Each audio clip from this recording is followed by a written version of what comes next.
बिस्मिल्लाहिर्रहमानिर्रहीम, अस्सलाम वालेकुम and a very warm welcome. You are watching Good morning Public with me, और public मुझे कहती है सुहाव सिल। मेरे साथ ये स्क्रीन शेयर करते हैं इस्लामाबाद से हरमीत सिंह, तो उनके पास चलते हैं। अस्सलाम वालेकुम हरमीत, कैसे हैं आप? Good morning from Lahore studio. जी वालेकुम सलाम, सत श्री अकाल, गुड मॉर्निंग। मैं बिल्कुल ठीक हूँ और ऐसा लगता है कि आप आज इसलिए ज्यादा खूबसूरत और चेहरा बड़ा खिला खिला नजर आ रहा है कि लड़की छुट्टियों पे जा रही है। बस आप पहले बता दें, मैंने सोचा पूरा 2 घंटे का शो करके ना लास्ट में अपनी ऑडियंस को बताऊंगी कि अगला पूरा हफ्ता आप मुझे नहीं देखेंगे, लेकिन मैंने कहा पहले बता देते हैं, आप पहले बता दें, सस्पेंस ही खत्म हो जाएगा। ये खुशी आपको मेरे चेहरे पे नजर आ रही होगी, बट ऑल दो निजी मसरूफियात की बिना पर जो है मुझे जाना पड़ेगा, और चूंकि मैं मुल्क से बाहर जा रही हूँ तो अगला पूरा हफ्ता ये प्रोग्राम जो है वो मैं नहीं कर पाऊंगी। बट ऑल दो life and show must go on, तो जिंदगी किसी के लिए नहीं रुकती, शो चलेगा और आप देखेंगे। और मुल्क में होने वाले इंतखाबात की सबसे पहले हम बात करेंगे, क्योंकि हर जगह हरमीत यही बात हो रही है, काउंट डाउन। कल भी मैंने कहा था, अब रोजाना की बुनियाद पर काउंट डाउन हम गिनेंगे भी, क्योंकि गिनते के सिर्फ 15 दिन बाकी रह गए हैं। मुख्तलिफ स्टेटमेंट्स जो है मुख्तलिफ सियासतदानों की तरफ से आ रही हैं, कुछ आपके सामने रखेंगे। बिलावल भुट्टो ज़रदारी कहते हैं कि हमें 1 नहीं 2 नहीं 4 नहीं बल्कि सिर्फ 1 मौका चाहिए, बाकी सबको 4 मौके मिले, हमें 4 नहीं चाहिए जनाब, हमें 1 ही मौका दे दें। तो उन्होंने ये मौका दरअसल अवाम के साथ साथ PTI के बहुत सारे उम्मीदवारों से, सपोर्टर से और वोटर से भी मांग लिया है। इसके अलावा मौलाना फजल रहमान साहब कहते हैं जनाब, बानी PTI की सियासत खत्म करने तक उनका पीछा नहीं छोड़ेंगे जनाब। ओके, अच्छा, ये सारी स्टेटमेंट्स तो हमारे सामने है, बट ऑल दो अगर हम इंतखाबात की तैयारियों के हवाले से बात करें तो 27 जनवरी तारीख दी गई है नून लीग की तरफ से मंशूर पेश करने की।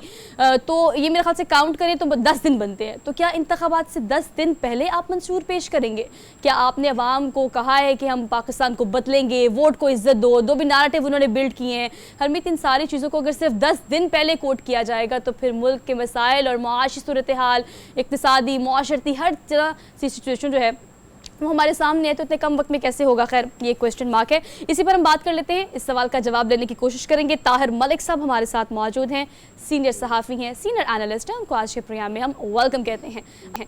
अस्सलाम वालेकुम सर, सुबह बखैर, कैसे हैं आप? जी वालेकुम अस्सलाम जी, शुक्रिया। सर मुझे बताएं कि आप आजकल आपकी एक्टिविटीज़ जो है वो क्या है, ख़ासतौर पे सियासत को लेके, और एक गहरी नज़र है आपकी भी, तो इंतखाबात की गहमा गहमी आप वही देख रहे हैं जो आपने कुछ टेन्योर्स में देखी है, या क्यों आपको लाइट लग रही है थोड़ी सी? रिलेटिवली तो शायद जो यंग जनरेशन है उनके साथ तो मैं समझता हूँ ज्यादती है। एक तरह तो इलेक्शन ही नहीं, क्योंकि हमारा जो कल्चर है, जो सियासी कल्चर है, वो तो बहुत गहमा गहमी का है, गपशप का है, बिल्कुल बैठक मीटिंग का है। तो अब ये तो थोड़ा बहुत कल्चर मुझे नजर आ रहा है, फ्रैंकली वो मुझे नजर आ रहा है या सोशल मीडिया पे है, वहां पे पहले कैथारसिस हो रहा है। जो ज्यादा पाकिस्तानी जो पॉलिटिकल लोग हैं वो भी गुस्से वाली बात है, मतलब मैं ज्यादा नेगेटिव चीजें, मतलब तनकीद ज्यादा वहां देखता हूँ, या थोड़े से टॉक शो है। जो आपकी गहमा गहमी है वो सिर्फ ये कि आप अगर गाड़ी चला रहे हैं तो आपको वो पोस्टर नजर आ रहे हैं, इलेक्शन हो रहा है। Yes yes. हाँ, लेकिन उससे बड़ा ताहिर मलिक साहब, एक और चीज इस वक्त अगर जितने भी बयानात को देखें उसमें से एक चीज पर ज्यादा फोकस है, और ये है कि जितने भी आजाद, यानी PTI के जितने भी आजाद उम्मीदवार होंगे, तो एक तरफ तो हेलीकॉप्टर जहाज जो है जहांगीर तरीन साहब का, वो कहते हैं मैंने तैयार रखा हुआ है। दूसरी जानिब परवेज खटक साहब ये कहते हैं कि वो आएंगे तो मैं CM बनूंगा। नवाज शरीफ साहब की जो पार्टी है वो भी यही फरमा रही है। तो अब क्या अपनी पार्टियों से ज्यादा उनको एतमाद इन तमाम तर PTI के आजाद उम्मीदवार पर है? सर कोई ऐसी है, जिस तरह एक जमाने में जब मैं बिल्कुल नौजवान था तो एक घर था जिसके एक घर से एक बंदा दुबई चला जाया करता था ना, ये UAE, तो उसकी इनकम वहां से होती थी, नजर नहीं आती थी आती कैसे है। मुझे भरा पाकिस्तान में उन्होंने इनकम नहीं गिनी जाती थी। तो अब ये आधा ना सारे जो पीपल्स पार्टी है, कल मैं उनको सुन रहा था, वो कह रहे थे हम 44 जो MNA ना वो सिंध से कर सकते हैं, तो बाकी आजाद होंगे। तो सब, और बिल्कुल आपने बड़ा वैलिड सवाल किया है कि 276 सीट है, ये हमारी जो कौमी असेंबली, उसमें 200 पहले उस पे मुस्लिम लीग नून अपने कैंडिडेट खड़े किए हैं, यानी कि तकरीबन 80 कैंडिडेट आपने खड़े नहीं किए। वो इसलिए नहीं आपने खड़े किए कि अल्टीमेटली आपको पता है कोई एडजस्टमेंट होगी, कोई लेना देना होगा। तो आपके जितनी भी पॉलिटिकल फोर्सेस हैं स्वाय PTI के, सारी इसी चक्कर में कि ये जो ज्यादा हमारे हैं, ये हमारे हैं, इसी से हम लेंगे। तो इस पे मेरा लिए बड़ा वैलिड का सवाल, और जवाब भी मेरा यही है कि वाकई ऐसे लग रहा है कि किसी जमात में इत्मीनान नहीं है स्वाय PTI के कि हम जीत जाएंगे और अपने पांव पे खड़े होंगे। एक और चीज़ है कि हम जो पब्लिक सर्वे करते हैं, मतलब फ्रॉम नोवेयर, अगर हमारा कोई कॉरेस्पॉन्डेंट, हमारा कोई एंकर हमारे पेज पे या दीगर पेजेस पे जाकर रैंडमली लोगों से पूछें कि वोट किसका, वोट किसका, वोट किसका, तो बड़े आराम से जो ग्राफ हमारे सामने आता है वो पीटीआई का आता है, बगैर कैंपेन किए, बगैर बल्ले के। लेकिन इस वक्त अगर आप सीट एडजस्टमेंट की बात करें, सिंध का जो सिनेरियो आपके सामने है, आपको पता है पिछले इंतखाबात में पीटीआई को भी हुकूमत बनाने के लिए सिंध से एमक्यूएम की मदद चाहिए थी। अब 22 सीटें ऐसी हैं वहाँ पे जो बेसिकली कौमी असम्बली में अपनी सीट मजबूत करने के लिए चाहिए होंगी। तो आप क्या देखते हैं कि अब एमक्यूएम निकली थी तो आपको पता है पीटीआई के इक्तिदार भी निकल के चला गया था, अब वहां पे आप किस तरह से होमवर्क को देख रहे हैं, वो पाकिस्तान पीपल्स पार्टी का हो, नून लीग का हो या एमक्यूएम का भी हो? तो देखिए, दो चीजें हमें समझ नहीं पड़े। एक तो मकबूलियत है ना कि आपकी पॉपुलैरिटी है, मेरा भी ख्याल है, I would agree with you कि पीटीआई नंबर 1 है, मगर जो इलेक्शन के मैकेनिक्स है वो डिफरेंट है। अच्छा, उस दिन हमारा कल्चर है वो, उसमें कौन उस दिन अगर तो वेव बन जाती है, एक अनसीन वेव बन जाती है कि आओ वोट डालें, लोगों में गुस्सा जितना है, जितनी मायूसी है, जितनी माशी नफ्सियाती समाजी दबाव है, अगर उसमें या पाकिस्तान की कौम ने ये फैसला कर लिया कि हमने गुस्से में जाके वोट डालना है, क्योंकि अभी तक तो सारा गुस्सा फेसबुक पे कि बानी पीटीए की तस्वीर के नीचे लिखा होता है हम ना बाज आएंगे मोहब्बत से, तो मोहब्बत से बस कोई कीता कराया कुछ भी नहीं। ताहिर मलिक साहब, एक और चीज, एक तो हम देख रहे हैं कि हम ना बाज आएंगे, बड़ा टॉप ट्रेंड अभी सोशल मीडिया पे, ट्विटर पे तो कम ही नहीं हो रहा, लेकिन एक चीज जो दो ऐसे लोग, जब बड़ा मुश्किल वक्त था नून लीग पर, और नवाज शरीफ साहब भी उनको कहा करते थे कि मेरे 2 अनमोल रतन है, और अब 2 अनमोल रतन को अगर हम देखें तो एक रतन तो भाग गया, दूसरा रतन जो है कहीं के आसपास नजर आता है। मैं दानियाल और तलाल चौधरी की बात कर रहा हूँ। दानियाल बेचारे पे तो केस ही बन गया जब आजाद इलेक्शन लड़ने की बात हुई है। एक तरफ तो ये इख्तलाफात आ रहे हैं, फिर चाचा भतीजा, भतीजा चाचा, और दूसरी जानिब इसके साथ ही ऐड कीजिए गए सवाल के टर्न आउट को आप कैसे देखते हैं? एक तरफ इख्तलाफात, तो दूसरा क्या इस इलेक्शन में बांग्लादेश जैसी सिचुएशन होगी, या गम और गुस्सा आपको लगता है कि नौजवान जो है वो निकालेंगे अपना? देखें, जो सियासी जमातों में इख्तलाफात है कोई नई बात नहीं। हमारा जो पॉलिटिकल कल्चर है कोई इतना ऑर्गेनाइज नहीं है, इतना नजरियाती नहीं है, उसमें ये चीजें नॉर्मल है। उससे लड़ाई होगी, उसके आप दफ्तर में जो होते हो, दफ्तर में मेरी हर रोज 3-4 छू होती रहती है, तो हमारे में लड़ाई जो हमारा इंटेग्रल पार्ट बन गया, क्योंकि हम नॉर्मल स्टेट के लोग ही नहीं, हम दुश्मनी के बगैर रह नहीं सकते, एक दूसरे के खिलाफ लड़े बगैर रह नहीं सकते। अब मैं असल बात करता हूँ, जो मिसिंग एलिमेंट आपकी ओपनिंग में था, प्लान किसका क्या है वो बताना जरूरी है आपको। बिल्कुल ठीक। पीटीआई का प्लान ये है कि 2 जमातें हैं वो चोर हैं, ठीक हो गया ये प्लान। मेरा प्लान क्या है वो ना मुझसे पूछें। नून से बात करें, नून कहती है कि इमरान ने तो बहुत बर्बाद कर दिया। मेरा प्लान है वो मैं आपको 27 को बताऊंगा। इसका उन्होंने रखा है पाकिस्तान तो नवाज दो, यानी कि नून निकलना ही नहीं। आगे चलते हैं पीपल्स। वो साहब कह रहे हैं चौथी दफा। जब आप चौथी दफा कह रहे थे तो मैं हैरान हो गया। 77 ने 5 साल पीपल्स पार्टी की हुकूमत की, फिर जुल्फ़िकार 3 महीने फिर की, 2 हुकूमतें, 2 दफा पीपल्स पार्टी भी, बेनजीर वजीर आजम रही, 1 दफा गिलानी पाकिस्तान की तरीका लॉन्गेस्ट टेन्योर है प्राइम मिनिस्टर का। पहुंचो के 5 4.25 4 बारियां बनती हैं पीपल्स पार्टी की। तो बिलावल सारे आप दोनों एंकर बैठे हैं, उनको पता ही नहीं पाकिस्तान की हिस्ट्री क्या है। और काका तुम 5 बार ही तो हुकूमत कर चुके हो, 6 बार तुम सिंध कर चुके हो, अब तुमने क्या करना है? फिर सबसे बड़ी कॉमेडी ये है कि जिस हुकूमत में वो तनकीद कर रहा है उसका वो फॉरेन मिनिस्टर है। उससे बड़ा कमाल ये है कि आप फरमा रहे हैं साहब कि यार मेरा कई नन्हे मुन्ने दिल में कभी कभी दिल करता था कि मैं रिजाइन कर दूं, मगर मैंने किया नहीं, गलती की है, क्योंकि तरह भी लगती थी, अच्छा लगता था। तो मुझे आप दोनों से सवाल है, मुझे किसी पार्टी का प्लान बता दो। प्लान ये है कि ए कह रहा है बी गलत है, बी कह रहा है सी गलत है, सी कह रहा है डी गलत है। वो यहाँ पर बात ना कि तो ब्लेम गेम चल रही है ना, कि अवाम को भी तो बताना है, वोट अवाम ने देना है। भाई सानू दसो कि हमारे लिए आप क्या करेंगे, समथिंग लाइक दिस। अच्छा ताहिर साहब, ये आप मुझे बता दें कि इस वक्त जो स्टेटमेंट्स आ रही है, ह्यूमर का फैक्टर आपको क्या हमारे इन तमाम सियासतदानों में नजर आता है? चाहे वो किसी जलसे से खिताब करते हैं, चाहे वो बिलावल भुट्टो हो या मरियम नवाज हो। मरियम साहिबा कहती हैं जनाब कि ये सारी सूरत हाल आपके सामने है, तो कोई खैबर पख्तूनख्वा तजर्बा का नहीं, आप आए एक्सपेरिमेंट करें, मफरूजे बनाएं, नहीं पास हुए, नहीं समझ आया तो चले गए। और फिर वो कहती है कि जनाब निशान मिलना चाहिए, बल्ले का होना हो, इबरत का मिलना चाहिए। तो ये इस तरह की स्टेटमेंट्स ठीक है, इंतखाबात हैं, लेकिन आपको लगता है कि प्रैक्टिकल ग्राउंड्स पे क्या स्टैंड करते हैं जब वो जलसे से खिताब करते हैं, अवाम को जब कन्विंस करने की बात आती है? तो देखिए जी, अवाम के तो एक ही मसाइल है, उसमें कितनी लंबी चौड़ी दानिशवरी है, इतनी बड़ी इंटेलेक्चुअल होने की जरूरत नहीं है। अवाम क्या चाह रही है? थोड़ी सी महंगाई कम हो जाए। सही बात है, बेसिक्स। तुम्हारी जनरेशन का क्या इशू है? उनको थोड़ी सी रिस्पेक्टेबल नौकरी मिल जाए, जॉब मिल जाए, तो होप जब भी बैठते हैं उनमें तुम्हारे जैसे जितने भी अंग्रेजी बोलने वाले वो यही कहते हैं तू कनाडा क्यों जा रहे हैं, सर मैं तो तुम्हारा पंजाबी बोलती हूँ। और जो पाकिस्तान रह गया वो डिप्रेशन है, यानी कि आप नाकाम रह गए, आप बाहर नहीं जा सके। तो बेरोजगारी मैं कहूँगा एक इशू है, महंगाई एक इशू है, गुर्बत एक सदाबहार इशू है। तो लोगों के मसले को दानिश्वर आना नहीं है, बड़े बेसिक है। मतलब अगर अभी मैं तो एक छोटा सा अभी चूंगे मैं थोड़ा सा खुशहाल आदमी, मेरे पास लैपटॉप भी है, तो घर में बिजली नहीं है, मैं मोबाइल पे आपसे बात कर रहा हूँ। मतलब हर बंदे को हर वक्त कोई ना कोई कमी है, कहीं गैस नहीं आ रही, बिजली नहीं आ रही, कहीं ट्रैफिक जाम है। तो पाकिस्तानी तो इतने ईमानदारी से कह रहे हो, इतने अच्छे लोग हैं सर कि मेरे वो मेरे एक ताहिर सवाल मलिक का साहब एक जवाब और चीज, देंगे आप? अभी जिस तरीके से जो रोड मैप और चीजें दिखाने की कोशिश की जाए, कल हमने नून लीग का जलसा देखा है, या पीपल्स पार्टी तहरीक इंसाफ तो बेचारे निकलते हैं तो आगे पीछे पुलिस, आगे तहरीक इंसाफ के कारकुन, यही सिचुएशन है।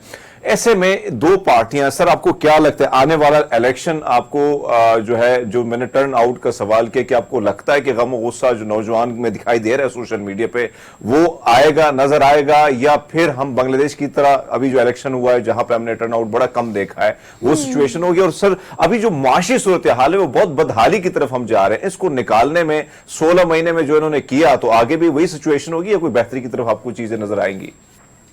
देखिए दो चीजें हैं, एक तो है कि अगर जो हुकूमत बनती है, जो मेरी असेसमेंट में हालात जो बता रहे हैं वो मुस्लिम लीग नून के लिए सबसे अच्छे हैं। अगर नून आती है तो अगर किसी इकोनॉमी ठीक कर लेते हैं, माशी मसाइल अच्छे कर लेते हैं, तो मुझे लगता है कि लोग भूल जाएंगे, लोग इजी हो जाएंगे। अगर तो माशी हालात नहीं होते जो आने वाली हुकूमत है, फिर मेरा ख्याल है कि ये इलेक्शन का कोई फायदा नहीं होगा। वो डिप्रेशन वहीं रहेगा, अग्रेशन वहीं पे रहेगा, गुस्सा निकलता रहेगा। वो फिर मैं आपसे एग्री करूंगा। ये सारा जो चेक टेस्ट है ना, अच्छा ये मैं थोड़ी आपको बता दूं, पीटीए भी करेगी, जुतियां फिर और नहीं पहनी है, क्योंकि आपको 25 बिलियन US$ हर साल चाहिए Yes, आने वाले 3 साल में चैलेंजेस बहुत उधार बड़े हैं। ट्रू। आप बिजली, आपका गैस, आपकी जो स्टेट है वो 18,000 अरब से चलती है। 4,000 अरब आपने बिजली वालों को देना होता है, 1,000 अरब आपने देना होता है गैस वालों को, तो तकरीबन 3,000 अरब आप सुई गैस वालों को, 1,000 अरब सारे पेट्रोल का। तो हमारी रियासत का जो चल रहा है ना, उसके सारे पैसे वो खुद भी खा जाए तो फिर उनके भी पेट नहीं भर रहा, तो साड़ी की वारी किधर? अच्छा तो सर, वैसे आप issue- ठीक कह रहे हैं, बात हम इंतखाबात की कर रहे हैं, मंसूर की तैयारी की, नैरेटिव की, लेकिन उसके बाद का जो सिनेरियो जो आपने भी स्केच किया ना, वो वाकई एक अलार्मिंग सिचुएशन है कि वो किसी की भी हुकूमत आएगी तो चैलेंजेस बहुत बड़े होंगे। लास्टली अगर क्या है, जरा यूसी फैलाना जरूरी है ना। प्रॉब्लम क्या है? प्रॉब्लम ये है कि जो नौजवान तुम जैसे लोग समझ रहे हैं कि वो इमरान आएगा तो मसले हल होंगे, क्योंकि वो बड़ा ईमानदार है। वो तुम्हारे जिन में एक रोमांटिक स्टोरी है कि ईमानदार शहजादा था, बड़ा हैंडसम था, सर ये तो सीधा इल्जाम लगा रहे हैं आपको, सर रोमांटिसाइज कर रहे हैं हम दोनों मिलके पीटीआई को, ऐसी कतई तौर पर बात नहीं है, न्यूट्रल लेने की हम कोशिश कर रहे हैं। अच्छा लास्टली मुझे ये बता दे, मेरा एक सवाल है आपसे, आपका वोट किसका? आप शहरी है सर पाकिस्तान के, आपका? मैं फिलॉसफी में पहुंचा हूँ उम्र के साथ में, इस हिस्से पे आऊंगा। मैं एक जर्नलिस्ट से सुन रहा था, वो वजाहत जो अपना न्यूयॉर्क होता है, मुझे उसने कहा सहाफी किसी अंग्रेज को कोड उसने किया, और जज, इनको वोट नहीं डालने चाहिए क्योंकि हम किसी के नहीं होते ना, मैं किसी का नहीं हूँ। आपने वोट नहीं डालना, हमें वोट नहीं डालना चाहिए, नहीं डालना सर, कैसे नहीं डालना चाहिए सर? मैं और हनमीत तो जाएंगे वोट डालने, किसको डालेंगे ये हम आपको बाद में बताएंगे। ताहिर साहब thank you so much for being here, nice you, और इंटरेस्टिंग गुफ्तगू रही आपसे। हमने एक ब्रेक लेनी है, वापस आते हैं एक ब्रेक के बाद। Welcome back after the break. So Harmeet, जमाना बदल गया है लेकिन सियासत वही पुरानी है। हो सकता है नए लोगों के आने से नया तर्ज सियासत भी आ जाए। साजिद हसन साहब से आपकी मुलाकात करानी, जिन्होंने रिसेंटली सियासत में कदम रखा है, IPP के रहनुमा बन गए हैं, लेकिन टीवी स्क्रीन पर चूंकि एक ह्यूज फैन फॉलोइंग है उनकी, हमारे सीनियर आर्टिस्ट हैं, उनको आपने हमेशा स्क्रीन पर देखा है, तो आवाम के लिए क्या नया ला सकते हैं, इस पर हम उनसे बात करते हैं। साजिद हसन साहब अस्सलाम वालेकुम, गुड मॉर्निंग, कैसे हैं आप? Sir first of all welcome to Good morning Public, and then welcome to politics as well, क्योंकि IPP को रिसेंटली आपने ज्वाइन किया है। किन अजाइम के साथ सर आप सियासत में आए हैं? देखिए, एक तो आपका बार बार ये कहना है कि मैंने अभी ज्वाइन किया, थोड़ा झूठ है इसमें। मैं से कई साल पहले PTI के लिए काम करता था, बहुत अरसे तक। बहुत अरसे तक मैं सोशल वर्क में काम करता रहा, ये करता रहा। फिर मैंने लास्ट इलेक्शन में पीपल्स पार्टी ज्वाइन की थी, और 4 साल बाद अब मैंने बड़ा सोचा समझा मंसूबे के तहत ये मैंने IPP ज्वाइन कर लिया as somebody who is a spokesperson for the party, and I'm very privileged कि ये सारी पार्टियां कहीं ना कहीं मुझे प्यार करती है। और पाकिस्तानी पार्टीज हैं तो मैं उस तरह से नहीं देखता इन सारी चीजों को जिस तरह से पुराने हिसाब से जो चल रहा है। मैं इसको एक बिल्कुल एक डिफरेंट तरीके से देखता हूँ। पाकिस्तान के जी जी तो जो काम सबसे इम्पोर्टेंट करने, पॉलिटिक्स अपनी जगह, लेकिन काम तो बेताशा है सोहा। पाकिस्तान में अगर आप तालीम को ही ले लें, साजिद हसन साहब, अगर हम देखें आप हमें बड़ा अच्छा लगा, बल्कि हमने आपको, वैसे तो स्क्रीन पर आप हमेशा नजर आते हैं, लेकिन वो जो आप पीटीआई में थे और फिर आईपीपी में आए तो कोई हमें प्रेस कॉन्फ्रेंस नजर नहीं आया, इसलिए सोहा ने ये सवाल किया। सर आपसे जानना चाहेंगे आईपीपी की अगर बात की जाए, सर आपको क्या लगता है कि एक तरफ तो उस पर ये इल्जाम भी है, बल्कि सामने वाजे पर बहुत सारी चीजें हैं कि वडेरों जागीरदारों की पार्टी है, सरमायादारों की पार्टी है, तो ऐसे एक आम आदमी की सोच और उस सोच को उस पर इम्प्लीमेंटेशन करना आपको कितना मुश्किल होगा, उस चीज को समझना कितना मुश्किल होगा सर? अरे देखिए, आप एक बिल्कुल ही आम आदमी से बात कर रहे हैं। सारी जिंदगी मैंने तो उतनी आम आदमी की जिंदगी गुजारी, और मिडिल क्लास जो मेंटालिटी मोरालिटी है जिसकी वजह से दुनिया में तरक्की आई, अगर आप हम दुनिया में तरक्की देखें तो वो मिडिल क्लास की वजह से आती है, जो पढ़े लिखे होते हैं और इनकी वैल्यूज इतनी अच्छी होती है कि गरीब अमीर सब इनके साथ चलता है। हमारे यहाँ ये शायद नहीं हुआ। अब आप मुझसे पूछेंगे कि कैसे, देखिए एक आदमी से तो कुछ नहीं होता है, एक तो कुछ भी नहीं जिंदगी में कर पाता। जब आप एक जमात ज्वाइन करते हैं तो आप एक्सपेक्ट करते हैं कि उसके थ्रू, उसके लोगों के थ्रू, अब वो अमीर या गरीब की बात अगर आप कर रहे हैं, कोई भी पार्टी बिल्कुल अमीरों पे मुश्तमिल नहीं होती, कोई भी पार्टी बिल्कुल गरीबों पे मुश्तमिल नहीं होती। पार्टी में तो कोई भी आ सकता है। और इस वक्त पाकिस्तान के पास अगर कोई एक ऑल्टरनेटिव इस वक्त इस इलेक्शन में है तो वो हम मासूम आईपीपी वाले, क्योंकि इसमें कोई डायनास्टिक आप एलिमेंट नहीं देखते। दोनों में पार्टियों में बहुत ज्यादा डायनास्टिक एलिमेंट्स हैं, और ये बड़ा अलमिया रहेगा कि हमारे पाकिस्तानी बच्चे कभी भी पॉलिटिक्स में आगे प्राइम मिनिस्टर नहीं बन पाएंगे सिवाय इंटरिम गवर्नमेंट्स के। आप ठीक कह रहे हैं सर। कि हमने बहुत सारी चीजों को ना ओके कर दिया है जो कि नहीं होनी चाहिए। मतलब नेपोटिज्म नहीं होना चाहिए था, अकरम परवरी बहुत बुरी बात है, हमारे रसूलुल्लाह सल्लल्लाहु अलैहि वसल्लम को इंतहाई बुरी लगती थी, हम सबको बुरी लगनी चाहिए कि भाई आप खुद तो आ गए, आपकी चाची मामी ताई बेटी टाटा सब आ रहे, तो हमारी कौम के बच्चों का क्या बनेगा, वो हमारे हरमीत का क्या बनेगा यार। अच्छा साजिद साहब, आप बिल्कुल ठीक कह रहे हैं, एक आम ले मैन की तरह ही बात करनी चाहिए, एक आम आदमी के मसले मसाइल समझेंगे तो उस पर काम किया जा सकेगा। सर आपने पाकिस्तान पीपल्स पार्टी का जिक्र किया, फिर आपने पीटीआई का जिक्र किया, अब आईपीपी का आप हिस्सा हैं। आईपीपी के इस वक्त जो मंशूर और जो बातें इलेक्शन को लेकर की जा रही है कि 300 यूनिट फ्री दिए जाएंगे, फिर नून लीग से कोलैबोरेशन की बातें भी चल रही हैं, being a part of IPP आप क्या समझते हैं इन सब चीज़ों को, इन एडजस्टमेंट को किस तरह से देखते हैं आप बाकी पार्टीज के साथ? देखिए, मैं आपको बताऊं, एक तो इर्तिका पसंद है पाकिस्तान की हर चीज, इर्तिका पसंद एवोल्यूशनरी स्टेज पे है। हम कई जगह तो बहुत पीछे हैं, जैसे तालीम में 2.5 करोड़ बच्चे आपके बाहर हैं। अगर वो पढ़े लिखेंगे नहीं और किस किस्म के लोग बनेंगे आने वाले वक्तों में, इतनी टेक्निकल दुनिया में जिसमें हम रहते हैं, जिसमें एआई शामिल है, जिसमें ये कैसे कोप करेंगे इस सारी दुनिया से। तो एज ए पाकिस्तानी मैं आपसे अर्ज करूं, मुझे बहुत, एक तो ये जो हर वक्त पाकिस्तान खतरे में और पता नहीं क्या क्या क्या, ये जो एक बहुत नेगेटिविटी हमने अपने अंदर डाल दी है जी, उसकी वजह से हम जैसे लोगों को निकल के आना पड़ेगा, हर आदमी को निकलना पड़ेगा, पूरे पाकिस्तान को सोचना पड़ेगा कि अगर ऐसे ही चलना है तो चलते रहे, लेकिन उसमें हम ऑपोजिशन का किरदार अदा करेंगे। और अगर कौम जो इस वक्त इंतहाई शशोपंज का शिकार है, एक सरप्राइज देती है और एक नई पार्टी को ले आती, फिर बड़ा मजा आएगा। फिर हम तालीम पे शदीद जल्दी काम करेंगे। मैं एडल्ट लिटरेसी पे मैं काम करना चाहता हूं। आप पाकिस्तान में इतने जहन है, उनकी जहन साजी करनी है सही इंटरनेशनल तरीके से। आपका साजिद साहब, एक और चीज, माशाल्लाह आपकी बहुत फैन फॉलोइंग है और हम भी आपको, यानी हम भी उनमें से, आप ये समझे कि हम आपके शुभचिंतक हैं। और अगर हम देखें तो फैन फॉलोइंग के साथ साथ नौजवानों की एक बहुत बड़ी तादाद है, वोटिंग के हवाले से, वोट देने के हवाले से, उनको कायल करना, उनको क्या पैगाम देंगे? और इसी के साथ ऐड कीजिएगा सर, हम देखते हैं कि भारतीय बॉलीवुड से तो हमें बड़े बड़े एक्टर नजर आते हैं, निकल आते हैं पॉलिटिक्स की तरफ। पाकिस्तानी एक्टर जो हैं, आप उनमें से पॉलिटिक्स में हिस्सा भी लेते रहे, अभी आप खुल के सामने आ गए, तो वहां से इंडस्ट्री से कैसा आपको जो है रिस्पॉन्स है? देखिए, मैं अपने काम के लिए पहले तो जब मैं एक दफा तहिया कर लूँ, और मैंने काफी अर्से से तहिया किया हुआ था, और ये मुझे बड़ी, मैं जहांगीर तरीन साहब, अलीम खान साहब का बड़ा शुक्रगुजार हूँ। उन्होंने मुझे न सिर्फ जगह दी और बहुत इज्जत दी। और मैं देखिए कंट्रीब्यूट क्या करना चाहते हैं।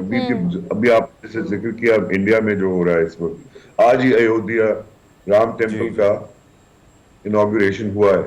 रिलीजियस डिवाइड के ऊपर अगर हम काम करेंगे तो बहुत खतरा है। मोदी साहब ने पूरी दुनिया को खतरे में डाल दिया, और हम हमारे अपने लोग भी, आप देखें हमारे यहाँ भी बहुत राइट विंग लोग मौजूद हैं जो मजहब को किसी ना किसी तरह इस्तेमाल करते हैं। और हमारे मेन लीडर्स में भी ये प्रोपेंसिटी है कि ये जो रिलीजियस कार्ड इस्तेमाल करने की, मैं इन चीजों को देखिए बहुत ज्यादा, मैं समझता हूँ इससे बहुत ज्यादा तफरका फैलता है।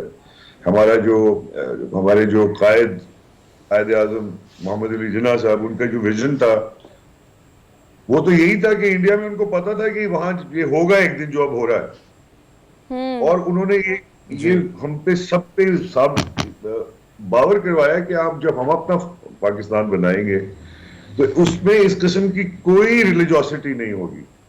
इंसान को इंसान समझा जाएगा, उसको सारे वो मिलेंगे।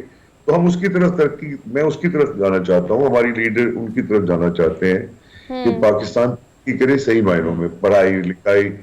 हम कुछ चीजें अगर हमारे पास और रहेगी इंशाल्लाह, आप देखिए जीतना हारना मैं इसमें बिल्कुल, मैं समझता हूँ बेमानी चीजें हैं।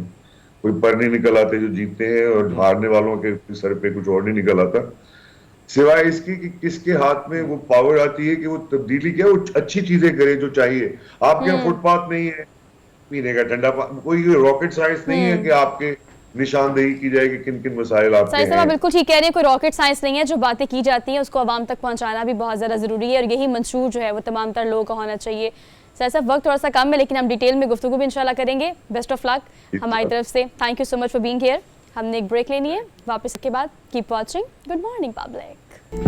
Welcome back after the break. So basically we are in the second hour of the show. Harmeet, इन दिनों में हमेशा अक्सर लोग इस चीज़ को प्लान करते हैं कि बर्फबारी देखने के लिए हमने मरी जाना है, या कम से कम उन इलाकों का रुख हमने ज़रूर करना है जहाँ पर बर्फबारी होती है, क्योंकि पूरे साल में यही क्रूशल डेज होते हैं जिन दिनों में आप इंजॉय कर पाते हैं, स्नोफॉल को लाइव देख पाते हैं। लेकिन अभी आपको पता है गर्मी बहुत लेट गई, सर्दी बहुत लेट आई, और जब आई तो इतनी खुश्क सर्दी है कि अगर हम नॉर्दर्न एरियाज़ की बात करें तो वहाँ पर ना बारिशें हो रही हैं, ना बर्फबारी हो रही है। सूरत हाल ख़राब से ख़राब तर होती चली जा रही है। और हम जब मौसमी तगय्युराती तब्दीली की बात करते हैं तो पूरी दुनिया इससे जो कि मुतासर हो रही है, लेकिन पाकिस्तान में इसके असरात शदीद हो सकते हैं। और क्योंकि इस वजह से सियाहत को बहुत बड़ा नुकसान पहुंच रहा है। वहाँ पर जो मकामी लोग हैं उनका कहना ये है कि सियाहती चूँकि नहीं आ रहे इस वजह से, तो वहाँ पर अभी जो कारोबार है वो भी ठप दिखाई देता है। तो ये मौसमियाती तब्दीलियाँ जो हैं उसके कितने शदीद नुकसान हो सकते हैं, इस पर हमने आज के प्रोग्राम में बात करी। माहिर माहौलियात हमारे साथ मौजूद हैं स्टूडियो में, डॉक्टर वकार इन्हें कहते हैं, इन्हें आज के प्रोग्राम में हम वेलकम कहते हैं। अस्सलाम वालेकुम डॉक्टर साहब। सर आपके आने का बेहद शुक्रिया। डॉक्टर साहब कहिएगा कि ये बहुत एक साइकिल लेट से लेट होता चला जा रहा है। अगर फसलों की बात करें वहाँ बहुत तबाही देखने में आई, मौसमों की बात करें, सियाती मकामात की बात करें, बारिशों की, बर्फबारी की, तो आप क्या समझते हैं? फिर स्मोक ने रही सही कसर बहुत पूरी कर दी है, तो आप क्या समझते हैं कि इससे कितना मज़ीद नुकसान है जो कि हमें देखना पड़ सकता है मुस्तक़बिल में? अच्छा देखें, हम जिस खित्ते में रहते हैं दुनिया में, हमारा एक ना क्लाइमेट का पैटर्न है कि आप देखते हैं कि जनवरी, दिसंबर, जनवरी और फरवरी, ये 3 महीने हमारे पास सर्दी के होते हैं, और उसके बाद फिर ये ख़ज़ां और गर्मी शुरू होती है। तो उसमें हमारे पास बारिशें होती हैं, जो कि हमारा जो इंडियन ओशन है उसमें एक साउथ वेस्टर्न सिस्टम डेवलप होता है हर साल, जिसकी वजह से हम मानसून की जो बारिशें हैं उसको ऑब्ज़र्व करते हैं हर साल। लेकिन और जब सर्दी होती है तो हमारे यहाँ वेस्टर्ली जो सिस्टम होता है वो डोमिनेंट होता है, जो उस वेस्टर्ली सिस्टम से हमारे जो नॉर्दर्न एरियाज़ है वहाँ पे बर्फ़बारी होती है। और ये बर्फ़बारी नॉर्मली आप देखें हर साल जो है ना वो नवंबर के एंड से, नवंबर के मिड से शुरू हो जाती है, दिसंबर, जनवरी, और इनमें ठीक ठाक किस्म की जो बर्फ़बारी होती है। उसकी वजह ये होती है कि जो वेस्टर्ली जो मेडिटेरेनियन सी है वहाँ से उठ के आती है, मॉइस्चर साथ लाती हैं, तो वो क्योंकि ठंडी होती हैं तो वो सर्दी का हमारा स्पैन उसमें लाते हैं, तो वो जो हमारे मॉइस्चर होता है वो हमेशा कंडेंस फॉर्म में यानी बर्फ़ की फॉर्म में गिरता है। अभी नारान, कगान, जो स्वात वाले इलाके हैं, इनमें ज़्यादातर, क्योंकि ये पंजाब के करीब हैं, तो वहाँ पर जो लोग हैं इस बर्फ़बारी को एंजॉय करने जाते हैं। लेकिन इस साल क्योंकि ये पूरा एज ए ग्लोब जो है वो इफ़ेक्ट हो रहा है, आईपीसी इंटर गवर्नमेंट पैनल जो क्लाइमेट चेंज है उसकी जो पिछले साल की रिपोर्ट थी उसके मुताबिक 1880 से लेकर अब तक 1.1 डिग्री सेंटीग्रेड जो है दर्जा हरारत इस पूरे ग्लोब का बढ़ चुका है। और पाकिस्तान जो है उसमें सबसे ज़्यादा वल्नरेबल कंडीशन में है। पाकिस्तान पहले 8 पोजीशन में था, अब जो है वो 7th पोजीशन पे जंप कर चुका है। डॉक्टर साहब ये बताइएगा कि ये जो अभी बर्फ ना होने की वजह है, हमने देखा है क्योंकि हम जिस इलाके से हैं तो 3 टाइम मुख्तलिफ बर्फबारी जो होती थी, दिसंबर में होती थी हमारे एरिया में, फिर जनवरी में ये दोनों बर्फबारी के आले से ये होता था कि हमारी जो लोग थे वो यही कहते थे कि इसका फायदा होता है, लेकिन जो फरवरी में बर्फबारी होती है उसका कोई फायदा नहीं होता गर्मियों के लिए। अब आपको क्या लगता है कि ये बर्फबारी नहीं होती तो आने वाला जो यानी गर्मियां हैं पानी की कितनी किल्लत हो सकती है? और इसी के साथ साथ ऐड कीजिएगा कि क्या फिर फ्लड का आना, जब बर्फबारी नहीं होगी तो फ्लड्स वगैरह जो है उसकी भी जो है ज्यादा आएंगे और उसका भी नुकसान होंगे, हमें देखने को मिलेंगे? जी बिल्कुल, ये जो आप देखते हैं ना कि हमारे पास जो मैक्सिमम 80% जो पानी होता है ना वो मानसून सीजन में होता है, और जो बाकी 20% पानी होता है वो हमारे इन दिनों में जो बर्फबारी होती है इससे ग्लेशियर रिट्रीट होते हैं। और ये जो बर्फ, जिसको हम सीजनल स्नोफेड कहते हैं, सीजनल स्नोफेड का मतलब ये होता है कि ये जो दिसंबर और जनवरी के अंदर ये जो बर्फबारी होती है ये हमारे पास एक पानी का बहुत बड़ा जरिया होती है। क्योंकि जब ये आप देखेंगे फरवरी के बाद, मार्च के बाद ये मौसम चेंज होना शुरू होगा, टेम्परेचर बढ़ना शुरू होगा, तो यही बर्फ जो होगा वो पिघल कर पानी की शक्ल में डिफरेंट नदी नालियों में जाएगी और डिफरेंट दरियाओं में होगी, जो कि हमारे पास लोअर राइपेरियन यानी जितने हमारे लोअर इलाके हैं जिनको फसलों के लिए पानी चाहिए होता है, ये पानी उनके लिए अवेलेबल होता है। लेकिन आप देखते हैं कि अब ये सारा इस साल सारा दिसंबर भी खुश्क है, ऑलमोस्ट जनवरी भी खुश्क है, लेकिन अभी मैं सुबह मॉडल देख रहा था, ये जुमेरात, ये जो नेक्स्ट कमिंग थर्सडे है, थर्सडे, फ्राइडे, सैटरडे, संडे और मंडे, इसमें नेक्स्ट वीक में जो है ना वो बर्फबारी का चांस है। उसमें कोई एक सिस्टम डेवलप हो चुका और वो डॉक्टर साहब ये जो मौसमी तब्दीली बड़े वाज़ेह तौर पर पिछले चंद सालों से हम एक्सपीरियंस कर रहे हैं, जिसमें आपको पता है कि बहुत सारे मसाइल भी हैं। मैं सिर्फ सियाती मकामात पे मकामी लोगों के कारोबार के ठप होने की बात नहीं करी, बल्कि हमारे सेहत पर इसके बड़े ऐसे स्ट्रॉन्ग असरात जो कि मुरतब हो रहे हैं। अगर अब लाहौर शहर की बात करें, अभी तो हम उस साइड पर नहीं जा रहे, इस्लामाबाद से ऑनवर्ड अगर हम जाए तो आप क्या समझते हैं बीइंग एनवायरमेंटल एक्सपर्ट, कितना ज़्यादा ज़रूरी है कि इस तरह के हालात को किस तरह से कैटर किया जाए घर में, ख़ास तौर पे घर का माहौल, क्योंकि घर के अंदर भी अगर आप मास्क नहीं लगाते तो लाहौर में आपको ये फील होता है कि आपके लिए सांस लेने में दुश्वारी हो रही है? जी बिल्कुल, लेकिन ये जो आप बात करें कि लॉन्ग टर्म इफेक्ट है, लॉन्ग टर्म इसके सोल्यूशन चाहिए हमें। हम शॉर्ट टर्म में मास्क लगा लेना एक शॉर्ट टर्म सोल्यूशन है, लेकिन हमें ये जो इन्वायरमेंटल इशू पैदा होता है, जैसे अभी आपने स्मॉग की बात की, स्मॉग जैसे ही मैंने अभी आपको बता रहा था कि जैसे गर्मी का सीज़न ख़त्म होता है, आप देखेंगे सितंबर के बाद मौसम चेंज होना शुरू, उसमें एटमॉस्फेयर जो है वो स्टेबल होता है। स्टेबल होने की वजह से उसके अंदर जो फॉग बनी होती है और स्मोक जो होती है जिसको हम धुआं कहते हैं, उसमें नॉक्सिस और सॉक्सिस, नाइट्रोजन के और कार्बन डाइऑक्साइड के जो और सल्फर डाइऑक्साइड के जो कंपाउंड्स होते हैं वो होते हैं, वो जब उसके साथ मिक्स होते हैं तो वो फॉग प्लस स्मोक जो मिलकर स्मॉग बनाती है। तो ये हम लाहौर शहर में देखें, पिछले ये कोई नया नहीं है, 2016 से हम इसको देख रहे हैं, एक्सपीरियंस कर रहे हैं, लेकिन इसके लॉन्ग टर्म हमें सोल्यूशन चाहिए। लॉन्ग टर्म में क्या है, हमें जो अपनी इंडस्ट्री है वो शहरी एरिया से चेंज करनी पड़ेगी, इसको किसी दूर दराज इलाके में लेकर जाएं। इसी तरह ये जो हमारी पब्लिक ट्रांसपोर्ट है उसको हम जो है ना करें फैसिलिटेट, लेकिन क्योंकि गाड़ियां, लेकिन सर ये तो मुतल्लिका महकमा जात का काम है जिस पर हम समझते हैं कि बहुत अरसा लगा के हमने इसको डैमेज किया, तो उतना अरसा लगा के हम इसको रिपेयर भी करना पड़ेगा। लेकिन अगर हम इनफरादी तौर पर देखें, घर में बच्चे बहुत इससे इफेक्ट हो रहे हैं, बड़ों को हमने देखा है कि पूरी सर्दियां ही वायरल में गुजर गई, और वो भी लंबा वायरल, पहले को 4-5 दिन का नज़ला जुकाम, खांसी, बुखार इस कैफियत होती थी। तो अपने एंड से अगर कोई कुछ किया जा सके तो वो क्या होना चाहिए? अपने ये है कि ये खुश्क सर्दी है, खुश्क सर्दी में हमारे पास अभी आप देखेंगे कि बच्चों में निमोनिया की जो छोटे बच्चे हैं वो ज़्यादा, छोटे बच्चे और जो बूढ़े हैं वो ज़्यादा वल्नरेबल होते हैं इस तरह के इन्वायरमेंट, इस तरह के जो क्लाइमेटिक कंडीशंस होती हैं। तो उनमें यही है कि उनको जो है ना हिफाजती तदाबीर दें, बच्चों को सर्दी से बचाएं, बच्चों को बाहर ना निकलने दें, कोशिश करें कि बच्चों को आप अंदर ही रखें। इसी तरह जो बड़े हैं वल्नरेबल है, जैसे एस्थमेटिक पेशेंट होते हैं या दूसरे होते हैं, उनको आप कोशिश करें कि इन कॉन्टैक्ट एयर के साथ कम से कम हो, और अगर बहुत ज़रूरी हो तो वो मास्क पहने, ठीक है। डॉक्टर साहब एक और चीज जी। सबसे आपसे जानना चाहेंगे, क्योंकि हम जो मुहज़्ज़ब दुनिया है वो अपने आने वाली नस्लों का सोचती है, उनके लिए कुछ करने का सोचती है। हमारे यहाँ सिर्फ यही होता है कि अपनी ज़ात के साथ साथ नस्लों के लिए सिर्फ यही सोचा जाता है कि हम उसके लिए कोई जो है ना तिजोरियाँ भर दें, बाकी हम एनवायरमेंटल ये दीगर चीज़ें कुदरत के हवाले से चीज़ें जो इनको कहते हैं ये भाड़ में जाएं सारी चीज़ें। आपको क्या लगता है ये जो तिजोरियाँ हम भर रहे हैं, कंक्रीट बिछा रहे हैं, आने वाला दौर जो है क्या ये तिजोरियां इसी पे खाली होंगी? ट्रीटमेंट, इलाज, फेफड़ों के मसाइल, गुर्दों के मसाइल, ये जो इस वक्त जो सूरत हाल पूरे पंजाब में, पूरे पाकिस्तान में हमें नजर आ रही है। जी बिल्कुल, ये ऐसे ही है कि अभी तो वो तिजोरियां भर रहे हैं, अपने वो पैसे बना रहे हैं, हमारे जो वाटर रिसोर्सेज है उनको कंटामिनेट कर रहे हैं, इंडस्ट्रियों का जो एफुलेंट है वो सारा उसमें डाल रहे हैं, लेकिन अल्टीमेटली ये पैसा एक खा तो नहीं सकते। एंड पे क्या होगा कि यही जो हमारा इन्वायरमेंट होगा, ना तो इन्हें साफ़ पानी पीने के लिए मिलेगा, ना इन्हें कोई सॉइल साफ़ मिलेगी, उसमें से जो पैदा होने वाली जो फसलें हैं ना वो साफ़ मिलेंगी, ना ही कोई एक्वाटिक, ना ही कोई फिश मीट, कोई चीज़ साफ़ नहीं मिलेगी। अल्टीमेटली ये सारी तिजोरियाँ, बिल्कुल आपने सही कहा कि इनकी इसी चीज़ों पे खर्च होंगी कि जो बीमारियाँ हैं, फॉर एग्जांपल आप देखें कसूर है या मुल्तान वाली साइड है, वहाँ पे इतनी वाटर कंटामिनेट हो गई है, आर्सेनिक है, आर्सेनिक की वजह से वहाँ पे आप देखेंगे कि हर दूसरे बंदे को किडनी का इशू है। आप आज की दौर में चेक कर लें, हर तीसरा बंदा जो है उसको आप शुगर देखेंगे या उसको लिवर प्रॉब्लम्स है, वो बिल्कुल इसी वजह से है। तो क्योंकि हम सोचते नहीं है, ये इंडस्ट्रियलिस्ट को सोचना चाहिए कि वो अपना जो एफुलेंट है उसको ट्रीट करके भेजे, और ये स्पेशली हमारे जो वाटर रिसोर्सेज है उसमें ना इंजेक्ट करें। ये गवर्नमेंट की जिम्मेदारी है कि उनको उस चीज़ से रोकें कि अपना ट्रीट करके उसी को कहीं रीयूज़ करें, क्योंकि ये जो कंटामिनेंट्स होते हैं इसमें हैवी मेटल्स जैसे मरकरी, लेड, कैडमियम, आर्सेनिक वगैरह ये सारी डायरेक्टली इंजेक्ट कर देते हैं हमारे वाटर रिसोर्स, और अल्टीमेटली हम मजबूर होते हैं कि वही पानी पीना है, तो वो पानी we don't have any option ना, तो फिर हमारे पास कोई ऑप्शन बचता नहीं है। डॉक्टर साहब इसको भी एड्रेस कीजिएगा कि हमने एक लंबा अरसा लगा के ना ये टेररिज्म से टूरिज्म का सफ़र तय किया है। इसमें ना सिर्फ हमारे मकामी सयाह जो है वहाँ जाते हैं, बल्कि इंटरनेशनल बहुत सारे लोग रुक करते हैं पाकिस्तान का इन एरियाज़ का, बर्फ़बारी का, और ऐसी चोटियाँ जो बड़ी खूबसूरत बर्फ़ से ढकी होती हैं।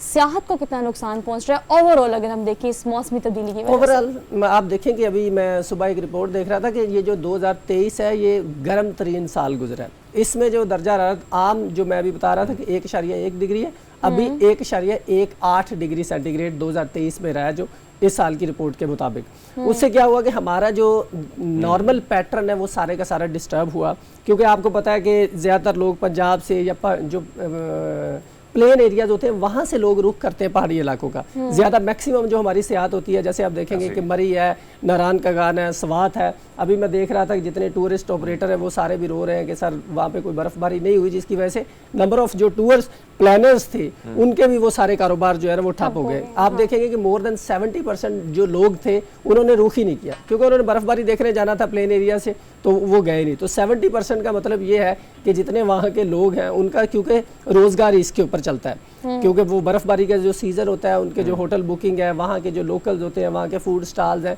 या वहाँ की जितनी भी लोकल इकोनॉमी है, दैट डिपेंड्स अपॉन कि ये जो स्नोफॉल, सीजनल स्नोफॉल होती है। डॉक्टर वकार एक और चीज, आप अगर हम जाते हैं बहुत सारे पहाड़ी, बहुत सारे खूबसूरत इलाके, अब मैं पिछले साल यानी अब इसी गर्मियों में अड़नकेल की तरफ गया। अड़नकेल इंतहाई खूबसूरत है। हम बॉलीवुड की फिल्म अमिताभ बच्चन की देखते हैं तो इसी तरह कश्मीर हमें इधर भी नजर आता है, लेकिन अब वहां पे जो मैं देख रहा था कि बड़ी तेजी से कंस्ट्रक्शन हो रही है। आपको क्या लगता है अगर कंस्ट्रक्शन करनी, आबादी बढ़नी, क्योंकि हम एक चीज जिसमें हम बड़ी तेजी से आगे निकल रहे हैं आबादी बढ़ाने में, बेहतरीन मशगूला हमारा यही है। आपको क्या लगता है कि अगर अब आपने कंस्ट्रक्शन करनी भी है तो फिर किस किस्म की कंस्ट्रक्शन होनी चाहिए, कम से कम ये खूबसूरत वादियां जो हैं इनको हम बचा सकें? ये और गेल मैं भी उस साइड पे काफ़ी, मतलब क्योंकि मेरी फील्ड इस तरह की है तो वो जाते रहते हैं वो सारे डिस्कवर, लेकिन वहाँ पे वो जो कंक्रीट कंस्ट्रक्शन है ना उसको आप डिस्करेज करें।